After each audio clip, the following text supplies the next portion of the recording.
ಅಮ್ಮ ಕೇಳಮ್ಮ ಬೀದಿ ಪೊರಕೆ ಬೇಡಮ್ಮ. ನೀನೋದ ಮ್ಯಾಲಪ್ಪ ನಮ್ಮೆಲ್ಲರ ಪಾಲಪ್ಪ, ನೀನೋದ ಮ್ಯಾಲಪ್ಪ ನಮ್ಮೆಲ್ಲರ ಪಾಲಪ್ಪ. ನಾಡ ತುಂಬ ನಡೆದೈತೆ ನಾಡಿಗೆ ಗೊತ್ತಾಗೈತೆ. ನಮಸ್ತೆ ಸರ್. ಸ್ವಾತಂತ್ರ್ಯ ಉದ್ಯಾನವನದಲ್ಲಿ ಎಲ್ಲ ವಿದ್ಯಾವಂತರು ನಮ್ಮ ಸಮುದಾಯದಲ್ಲಿ ಬೃಹತ್ ಮಟ್ಟದಲ್ಲಿ ಪ್ರತಿಭಟನೆ ಮಾಡ್ಕೊಂಡಿದ್ದಾರೆ. ಒಂದು ಸಂವಾದ ಇರ್ಬೋದು, ಹೋರಾಟ ಇರ್ಬೋದು, ಒಂದು ಸತ್ಯಾಗ್ರಹ ಇರ್ಬೋದು, ಉಪವಾಸ ಇರ್ಬೋದು, ಪ್ರತಿ ಒಂದನ್ನು ಕಲಿಸಿದ ಇದರಲ್ಲಿ ಮುಖ್ಯಮಂತ್ರಿಗಳು ಸಿದ್ದರಾಮಯ್ಯ ಅವರಿಗೆ, ಉಪಮುಖ್ಯಮಂತ್ರಿಗಳು ಡಿ.ಕೆ. ಶಿವಕುಮಾರ್ ಅವರಿಗೆ, ಮಾನ್ಯ ಸಚಿವರಾಗಿರ್ತಕ್ಕಂಥ ಮಹದೇವ್ ಅವರಿಗೆ, ಮತ್ತೆ ನಿಮ್ಮ ಸಮುದಾಯದ ಇಲ್ಲಿರಲ್ಲ ಸರ್ ಆಂಜಿ ಎಚ್ ಆಂಜನೇಯ ಅವರಿಗೆ ತಮ್ಮ ಸಮಸ್ಯೆ, ಬೇಡಿಕೆ, ಮನವಿ, ಎಚ್ಚರಿಕೆ ಎಕ್ಸಾಕ್ಟ್ ಸಮಸ್ಯೆ ಹೇಳಿ ಸರ್. ಈ ಒಳ ಮೀಸಲಾತಿ ವಿಷಯದಲ್ಲಿ ಈ 30 ವರ್ಷಗಳಿಂದ ಯಾವ್ಯಾವ ಬೆಳವಣಿಗೆಗಳು ಆಗಿವೆ ಅಂತ ಹೇಳಿ ಇಡೀ ಸ್ಟೇಟ್ಗೆ ಗೊತ್ತಿದೆ.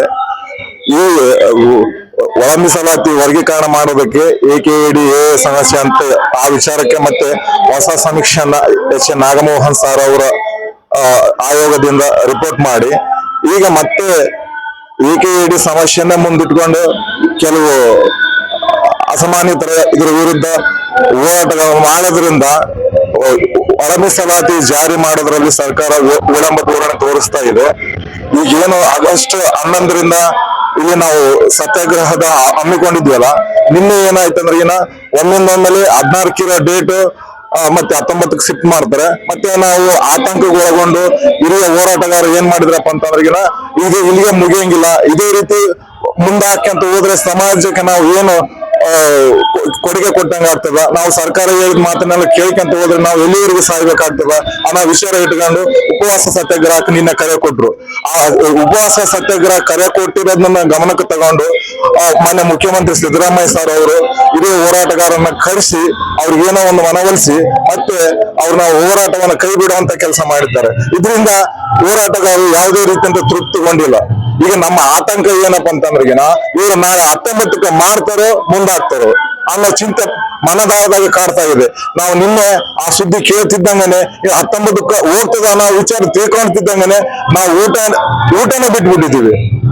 ಏನು ಉಪವಾಸ ಸತ್ಯಾಗ್ರಹ ಏನು ಫೈನಲ್ ಮಾಡ್ಕೊಂಡಿದ್ವಲ್ಲ ಆ ಒಂದು ಎಚ್ಚೆತ್ಕೊಂಡ್ ಸರ್ಕಾರ ಮತ್ತೆ 16ಕ್ಕೆ ತಮ್ಮ ನಿರ್ಧಾರವನ್ನು ಪ್ರಕಟಿಸ್ತದ, ಏನು ಆ ವಂಚಿತ ಸಮುದಾಯಗಳಿಗೆ ನ್ಯಾಯ ಕೊಡ್ತದ ಅನ್ನೋ ವಿಚಾರಕ್ಕೆ ನಾವು ಬಂದಿದ್ವಿ.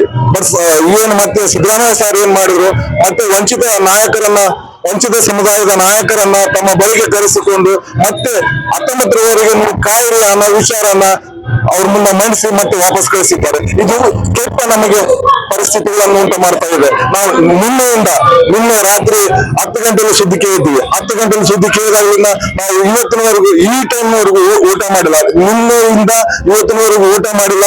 ನಾಳೆ 19ರವರೆಗೂ ಸಿದ್ದರಾಮಯ್ಯ ಸಾಹೇಬರು ಮನೆ ಮುಖ್ಯಮಂತ್ರಿ ಸಾಹೇಬರನ್ನ ನಾವು ಕೇಳಿಕೊಂಡು ಕಾಯ್ಕೊಂಡಿರ್ತೀವಿ.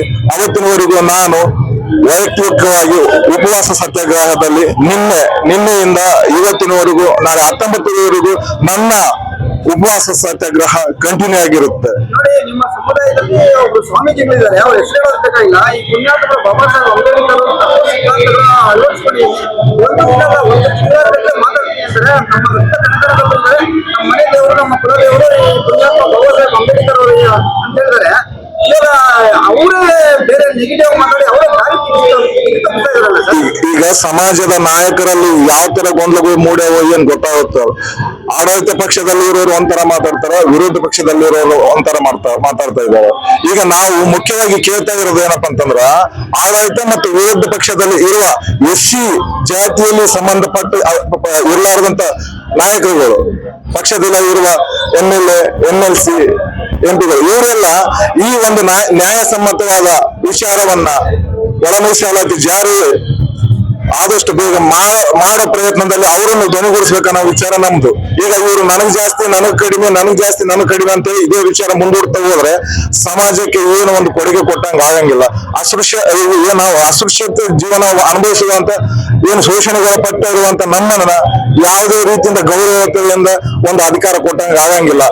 ಅದಕ್ಕೆ ಈಗ ನಮ್ಮ ಸಮುದಾಯದ ನಾಯಕರ ಅಲ್ಲದೇನೆ ಇನ್ನು ಉಳಿದ ರಾಜಕೀಯ ವ್ಯಕ್ತಿಗಳು, ಗಣ್ಯ ವ್ಯಕ್ತಿಗಳು ಈ ಒಳ ಮೀಸಲಾತಿ ಜಾರಿ ವಿಷಯಕ್ಕೆ ಸಂಬಂಧಪಟ್ಟಂಗೆ ಧೈರ್ಯವಾಗಿ ಸದನದಲ್ಲಿ ಮಾತಾಡ್ಬೇಕು. ಏನು 19ಕ್ಕೆ ಎನ್ಫೋರ್ಸ್ಮೆಂಟ್ ಮಾಡ್ಯಾರಲ್ಲ ಅದನ್ನ 16ಕ್ಕೆ ನಿರ್ಧರಿಸಬೇಕು. ಆ ನಿರ್ಧರಿಸಿ ನಮ್ಗೆ ನ್ಯಾಯ ಕೊಡ್ಬೇಕು ಅನ್ನೋ ವಿಚಾರ ನಮ್ಮ ಆಸಕ್ತಿ. ಅದ್ರ ಮೇಲೆ ನಮ್ಮ ನಂಬಿಕೆಯನ್ನು ಇದ್ದೀವಿ. ಏನು ಈ ಸರ್ಕಾರ ಮತ್ತೆ 16ರಿಂದ 19ಕ್ಕೆ ಹೋಗ್ಯದಲ್ಲ, ನಾವು 19ವರೆಗೂ ನಾವು ಕಾಯ್ತೀವಿ. ಅಂದ್ರೆ ನಾನು ನಿನ್ನೆಯಿಂದ ಇವತ್ತಿನವರೆಗೂ ಉಪವಾಸನೇ ಇದ್ದೀನಿ. ನಾಳೆ 19ರವರೆಗೂ ನಾವು ಉಪವಾಸ ಇದ್ದೀನಿ. ನನಗೆ ಏನಾದ್ರೂ ಅದು ಸರ್ಕಾರ ಗಮನಕ್ಕೆ ಹೋಗ್ತದೆ. ಬಟ್ ನಮ್ಮ ವಿಚಾರ ಏನಪ್ಪ ಅಂದ್ರೆ 19ಕ್ಕಾದ್ರೂ ಫೈನಲ್ ಆಗಲ್ಲ ಅನ್ನೋ ವಿಚಾರ. ಮತ್ತೆ ಯಾವುದೇ ಕುಂಟಿನ ಪರಿಹಾರ ಮುಂದಾಗ್ತಾ ಹೋದ್ರೆ ಇದು ಸರ್ಕಾರ ಪರಿಣಾಮ ಬೀರಿಸಬೇಕು. ಒಂದು ಜಾತಿ ಇದೆಯಲ್ಲ, ಮೀಸಲಾತಿ ಜಾರಿಯಾದ ಜಾತಿಯವರೆಗೂ ಒಂದು ಬೆನಿಫಿಟ್ಸ್ ಒಳ್ಳೇದಾಗುತ್ತೆ. ಬಟ್ ಮಾದಿಗ ಸಮುದಾಯದಲ್ಲಿ ಬಹಳಷ್ಟು ಜನಸಂಖ್ಯೆ ಇದ್ದಾರೆ. ನಿಮ್ಮ ಸ್ನೇಹಿತರು, ನಿಮ್ಮ ಬಳಗ, ಕೆಲವು ಸಂಘ ಸಂಸ್ಥೆಗಳು, ನಮ್ಮಲ್ಲೇ ಅಕ್ಕಪಕ್ಕದವರು ಆ ಸಿದ್ದರಾಮಯ್ಯನವರು ಒಳ ಮೀಸಲಾತಿ ಜಾರಿಗೆ ತರಿಸ್ಕೊಡೋದು ನಿಮ್ಮಲ್ಲೇ ಒಗ್ಗಟ್ಟಿನ ವಿಲ್ಲಗಳ ತರ ಕರ್ನಾಟಕ ನಡುವೆ ಒಬ್ಬ ದಾರಿ ದಿಕ್ಕು ತಪ್ಪಿಸ್ತಾ ಇದ್ದಾರೆ. ಅದು ಎಷ್ಟು ಮಟ್ಟಿಗೆ ನಿಮ್ಮಲ್ಲೇ ಸರಿ ಇಲ್ವಲ್ಲ ಕೆಲವೊಂದು ಜನ?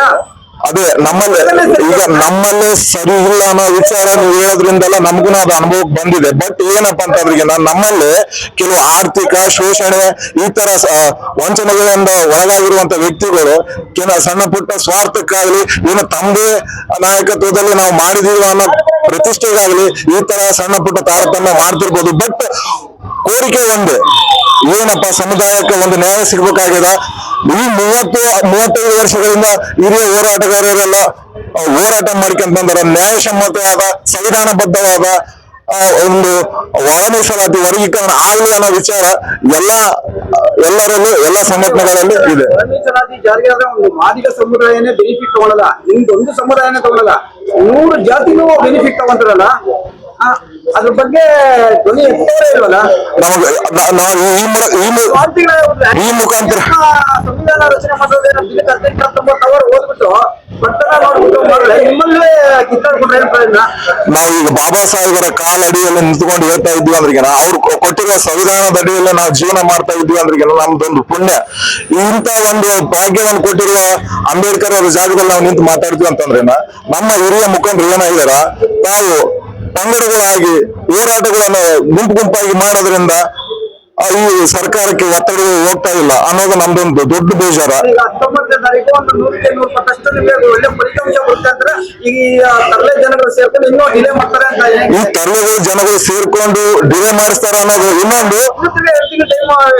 ಆಮೇಲೆ ಬೇರೆ ಸಮುದಾಯದವರು ಯಾವುದೇ ಗುಂಪುಗಳು ಮಾಡಬಾರ್ದಾನೆ ಈ ಮಾದಿಗೆ ಸಂಬಂಧಿತ ಜಾತಿಗಳು ಬಿಟ್ಟು ಬೇರೆ ಉಳಿದ ಸಂಬಂಧಿತ ಜಾತಿಗಳು ಏನಿದಾವಲ್ಲ, ಒಳ ಮೀಸಲಾತಿನ ವಿರೋಧ ಪಡಿಸಂತ ಗುಂಪುಗಳು ಏನಿದಾವಲ್ಲ, ಅವರು ಒಕ್ಕೊರಲಿನಿಂದ ಒಂದೇ ವೇದಿಕೆಯಲ್ಲಿ ಒಂದೇ ವಿಷಯವಾಗಿ ಹೋರಾಟಕ್ಕೆ ನಿಲ್ತಾರೆ. ಬಟ್ ನಮ್ಮ ಸಮಾಜದ ನಾಯಕರ ವಿಚಾರ ಏನ್ ಬಂದದಂದ್ರೆ, ಸ್ಟಾರ್ಟಿಂಗ್ ನಿಂದ ನಾನ್ ಮುಂದಿರ್ಬೇಕು ನೀನ್ ಮುಂದಿರ್ಬೇಕು ಅಂತ ಈ ಸಣ್ಣ ವಿಚಾರನ್ನ ಬಿಟ್ಟು ಒಂದೇ ವೇದಿಕೆಯಲ್ಲಿ ನಾಳೆ 19ಕ್ಕ ಏನ್ ಸಾಹೇಬರು ಮುಖ್ಯಮಂತ್ರಿ ಸಾಹೇಬರು ಅದನ್ನ ಜಾರಿ ಮಾಡದೆ ಹೋದ್ರೆ ಎಲ್ಲರೂ ಸೇರಿ, ರಾಜಕೀಯ ನಾಯಕರು ಸೇರಿ, ಸಮುದಾಯದ ಹೋರಾಟದ ಮುಖಂಡರು ಸೇರಿ ಒಂದು ದೊಡ್ಡ ಹೋರಾಟದ ಚಳವಳಿಗೆ ಕರೆ ಕೊಡಬೇಕು. ಈಗ 19ನೇ ತಾರೀಕು ನಿಮಗೆ 100% ಫಲಿತಾಂಶ ಬರುತ್ತೆ ಅಂತ ಒಂದು ನಂಬಿಕೆ ಇದೆಯಲ್ಲ ಸರ್? ನಮ್ಗ ಇವು ಮತ್ತೆ ಹಳೆ ಆಯೋಗಗಳಲ್ಲಿ ಏನು ನ್ಯೂನತೆ ಸರ್, ಜಸ್ಟಿಸ್ ಸರ್ ನಿಮಗೆ ಒಳ್ಳೆ ಫಲಿತಾಂಶ ಬರುತ್ತೆ ಅಂತ ಒಂದು ನಂಬಿಕೆ ಇದೆ ಸರ್. ನಾಗಮೋಹನ್ ಸಾಬ್ ಅವರ ವರದಿಯಲ್ಲಿ 101 ಜಾತಿಗೆ ನ್ಯಾಯಸಮ್ಮತವಾದ ನ್ಯಾಯವನ್ನು ಒದಗಿಸಿದ್ದಾರೆ. ಅದು ನ್ಯಾಯಬದ್ಧವಾಗಿ ಜಾರಿಯಾದ್ರೆ ಎಲ್ಲ ಪ್ರತಿಯೊಂದು 101 ಜಾತಿಗಳಿಗೆ ಅನುಕೂಲ ಆಗುತ್ತೆ ಅನ್ನೋದೇ ನಮ್ಮ ಅಭಿಪ್ರಾಯ. ಅರಸರಿಗೆ ನಾಚಿಕೆ ಬಂದೈತಪ್ಪ, ನಮ್ಮ ನಾಡು ಅರಸರಿಗೆ ನಾಚಿಕೆ ಬಂದೈತಪ್ಪ. ಇದಕ್ಕೆಲ್ಲ ಸಾಕ್ಷಿ ನಾವಪ್ಪ, ಇದಕ್ಕೆಲ್ಲ ಸಾಕ್ಷಿ ನಾವಪ್ಪ, ಇದಕ್ಕೆಲ್ಲ ಸಾಕ್ಷಿ ನಾವಪ್ಪ, ಇದಕ್ಕೆಲ್ಲ ಸಾಕ್ಷಿ ನಾವಪ್ಪ. ನಿಮ್ಮ ಕರಳ ಕುಡಿಯ ಕಂದ ಮಗಳಪ್ಪ, ಅಪ್ಪ ಸಾರಪ್ಪ ಮೋರಿ ಗುಂಡಿಯಾಕಪ್ಪ, ಅಮ್ಮ ಕೇಳಮ್ಮ ಬೀದಿ ಪೊರಕೆ ಬೇಡಮ್ಮ. ತಂಗಿ ವಾಲ್ಮೀಕಿ ಅಂತ ಹೋಗಿ ತಳವ